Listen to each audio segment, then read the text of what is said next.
আপনার রুটিন আপনি যখন তৈরি করবেন তখন আপনি যা পারেন, আপনার ক্যাপাবিলিটি যা আছে তার থেকে আরও বেশি করবেন, যাতে আপনার টার্গেট থাকে এখানে আমাকে পৌঁছতে হবে। আপনি এখানে না পৌঁছলেও কিন্তু আপনি তার কাছাকাছি যেতে পারবেন।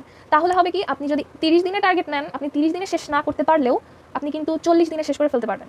কিন্তু আপনি যদি টার্গেটই নেন আমি 50 দিনে শেষ করব, 2 মাসে শেষ করব, সেটা কিন্তু সময় আরও বেশি লাগবে। টাইম ব্লকিং ছাড়া পড়তে বসলে আপনার মনে হবে যে আপনি অনেক পড়া পড়ছেন, আসলেও আপনি অনেক পড়া পড়বেন, কিন্তু সময় মতো আপনি সব কিছু বা বেশিরভাগ জিনিস কিন্তু শেষ করে উঠতে পারবেন না। আমি এই কথাগুলো কিন্তু এমনি এমনি বলছি না, আমি নিজে এগুলো ফেস করে এসেছি। এই ভিডিওটা যারা দেখবে আর আসলেই অ্যাপ্লাই করবে নিজের লাইফে, অ্যাকচুয়ালি তারা ইমপ্রুভমেন্ট দেখতে পাবে নিজের। পরবর্তী ধাপ হচ্ছে আপনাদের সার্কুলার দেখা। ঢাকা বিশ্ববিদ্যালয়ের খ ইউনিটের গত বছরের সার্কুলার আপনারা দেখবেন, কারণ শুরুতেই সার্কুলার দিয়ে দিবে না, আপনাদের সার্কুলারটা গত বছরেরটাই দেখতে হবে। আপনারা ওই সার্কুলারটা দেখলে একদম ক্লিয়ারলি বুঝতে পারবেন যে আপনাদের সিলেবাসের মধ্যে কি কি অন্তর্ভুক্ত আছে। সার্কুলার দেখার পর আপনার চোখের সামনে সবটা পরিষ্কার থাকবে যে এই জায়গা থেকে কোশ্চেন হবে, তারা বলেই দিয়েছে। আর আরেকটা কথা এখানে একটু বলি, ঢাকা বিশ্ববিদ্যালয়ের সার্কুলারে তাদের অফিসিয়াল যে ওয়েবসাইট থেকে যে সার্কুলার দেওয়া হয় সেখানে ক্লেম করা হয় যে এইচএসসি সিলেবাসের মধ্যেই সবগুলো কোয়েশ্চেন হবে, কিন্তু মাঝে মধ্যে আমি নোটিস করেছি সিলেবাসের বাইরের, ফর এক্সাম্পল বাংলা প্রথম পত্র সিলেবাসের বাইরের গদ্য থেকে কোয়েশ্চেন দিয়ে দিয়েছে। এইটা আসলে আপনার হাতে নাই। এই জিনিস আপনি পড়তে গিয়ে আপনি বাকি যে সিলেবাসের যেই পার্টগুলো আছে সেগুলো হারিয়ে ফেলবেন। আমি বলবো ওই 1-2 মার্ক আপনি ছেড়ে দেন, অর্থাৎ আপনার ওই 1-2 মার্ক মানে যেটা আনসার্টেইন, আদৌ দিবে কিনা তার কোনো সিওরিটি নাই, সেটা নিয়ে মাথা ঘামানোর আমার মতে কোনো দরকার নেই। যেহেতু তারা ক্লেম করেছে এইচএসসি সিলেবাস থেকে কোয়েশ্চেন হবে, সেহেতু আপনি এইচএসসি সিলেবাসই পড়বেন।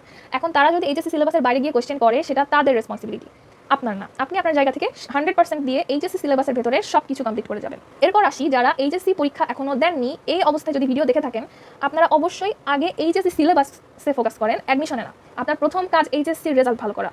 এইচএসসি পরীক্ষা শেষ করে এরপর আপনি অ্যাডমিশন নিয়ে মাথা ঘামাবেন। এখানে একটা কাজ আপনি করে এগিয়ে রাখতে পারেন, সেটা হচ্ছে ইংরেজি প্রথম পত্র আর বাংলা প্রথম পত্রের সকল কিছু একদম মুখস্থ ছোটস্থ করে ফেলা, যাতে আপনি পেজ নাম্বার সহ বলে দিতে পারেন যে অমুক শব্দটা কোথায় আছে। এই লেভেলে গিয়ে আপনি সবকিছু আয়ত্ত করে ফেলেন, এই English first paper, Bangla first paper, আপনার 50%-এর বেশি কাজ এখানেই শেষ হয়ে যাবে। আপনার অ্যাডমিশনে গিয়ে এত বেশি হ্যাসেল পোহাতেই হবে না, আপনি যদি এইচএসসির মধ্যেই এই বোর্ড বইয়ের পার্টটুকু শেষ করে রাখতে পারেন। এই কি পয়েন্টটা অনেকে মিস করে যান, কোচিংয়ের শিটস, এই বই সেই বইয়ের পেছনে দৌড়াতে দৌড়াতে আপনারা মেইন জিনিসটাই ওভারলুক করে ফেলেন, বোর্ড বই।